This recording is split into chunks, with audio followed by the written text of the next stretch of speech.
Hello everyone. आज हम आपके सामने लेकर आए हैं what is RAM, full explanation. RAM क्या होता है, हमारा ये रैम किस टाइप से हमारा काम करता है कंप्यूटर के अंदर और इसके क्या क्या पार्ट्स है, आज हम इसके बारे में आपके सामने डिस्कस करते हैं। रैम एक तरीके से हमारी एक मेमोरी है जो हमारे कंप्यूटर में यूज़ होती है। RAM stands for random access memory. RAM एक हमारी रैंडम एक्सेस मेमोरी है। It is a volatile memory also known as direct access memory. हम इसको वोलेटाइल मेमोरी भी बोलते हैं और एक डायरेक्ट एक्सेस मेमोरी भी बोलते हैं। रैम हमारा क्या काम करता है, रैम का मीनिंग है हमारा, अगर हम कोई भी काम कंप्यूटर पे अपने कर रहे हैं वो तब तक हमारे सामने रहेगा जब तक हमारी इसमें कंप्यूटर के अंदर लाइट रहेगी। लाइट जाते ही वो हमारा वहाँ से डिलीट हो जाता है। रैम हमारा बिल्कुल लाइट के चलते ही काम करेगा, उसके बाद से ये कंप्यूटर के अंदर से इरेज हो जाता है। The task currently performed by the CPU are stored in RAM. हमारा ये सारा का सारा टास्क हमारा CPU परफॉर्म्ड करता है, हमारा जो हमारा रैम के अंदर स्टोर होता है। रैम हमारी एक तरीके से मेमोरी है जिसके अंदर हम अपना डाटा स्टोर करते हैं, लेकिन ये डाटा हमारा जब तक रहेगा जब तक हम इस पे करंटली टाइम पे काम करते रहेंगे। जैसे ही लाइट चली जाती है, पावर ऑफ हो जाता है, तो हमारा ये डाटा डिलीट हो जाता है हमारे CPU के अंदर से भी। RAM is a part of CPU। RAM एक CPU का पार्ट है, यह एक इसकी मेमोरी है। RAM data directly access by the CPU। RAM direct काम करता है CPU के साथ। CPU जैसे ही हम जो भी काम करेंगे उसकी प्रोसेस हमारा CPU देता रहेगा। It is a very fast memory. यह एक बहुत ज़्यादा फास्ट मेमोरी है। आगे है हमारा, इसके बाद आता है हमारा टाइप्स ऑफ रैम। हमारे रैम में दो टाइप्स होते हैं, S RAM and D RAM.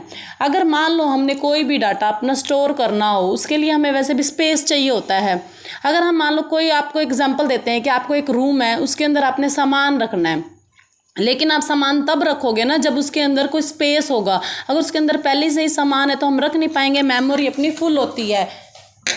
अगर हमारा सारा रूम फुल होगा तो हम उसमें सामान रख नहीं पाएंगे, इसीलिए हमें ना कोई भी काम करने से पहले या सामान रखने से पहले उसको खाली करना पड़ेगा। मेमोरी चाहिए हमें, तो वो मेमोरी, अगर हमारा रूम खाली है तो हम उसमें सामान रख सकते हैं, इसका मतलब हमारा सामान रखा जाएगा आराम से। तो इसीलिए ईजिली ही कंप्यूटर के अंदर अगर हमारे CPU में अगर मेमोरी में स्पेस होगा तो तभी हम अपना डाटा सेव कर सकते हैं। बिना स्पेस के तो वो सेव भी नहीं होगा, इसीलिए हम अपना सारा डाटा अपने रैम के अंदर स्टोर करते हैं। ये हमारा एक मेमोरी है। इसके बाद आता है हमारा S RAM. S RAM stands for static random access memory. Static का मीनिंग होता है हमारा स्थिर, एक जगह पे रुकना। Data remains in static RAM as long as there enough is power supply. हमारा डाटा कंप्यूटर के अंदर तब तक स्टोर रहेगा जब तक हमारी बिजली ना चली जाए, वो तब तक हमारा स्टोर रहता है। उसके बाद अगर लाइट चली जाती है तो तब वो बंद हो जाता है, हमारा डाटा डिलीट हो जाता है। लेकिन वो जब तक पावर रहेगी तब तक वो वहीं के वहीं पे स्टैटिक यानी कि हमारा स्थिर रहेगा। इसके अंदर अब नेक्स्ट पॉइंट है, it does not need to be refreshed again and again. अगर हमने इसमें कुछ भी टाइप कर दिया है, हमने वो स्थिर रखा है, हमारा एस रैम में वो डाटा पड़ा है, तो हमें उसको बार बार ना रिफ़्रेश करने की ज़रूरत नहीं होती, वो हमें वहीं के वहीं शो होता रहता है। It is also used as cache memory. इसको हम कैशे मेमोरी भी बोलते हैं। उसके बाद आता है हमारा डी रैम।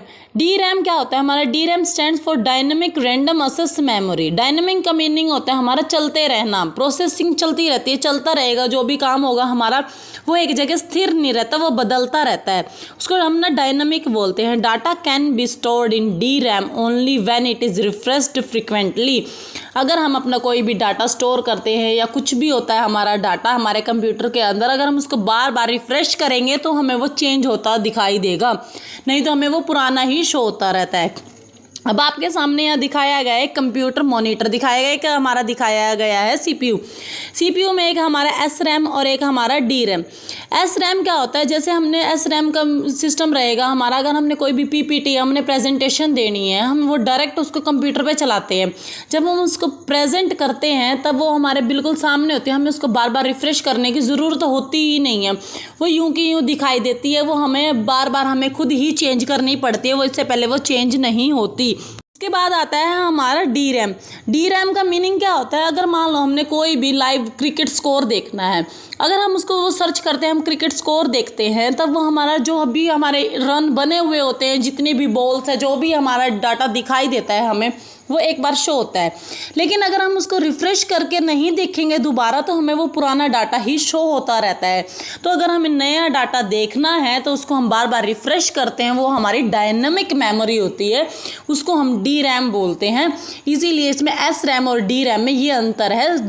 एस रैम हमारा स्थिर रहता है थोड़ा, और जब तक रहेगा, जब तक पावर सप्लाई रहेगी, लाइट जाते ही वो बंद हो जाता है।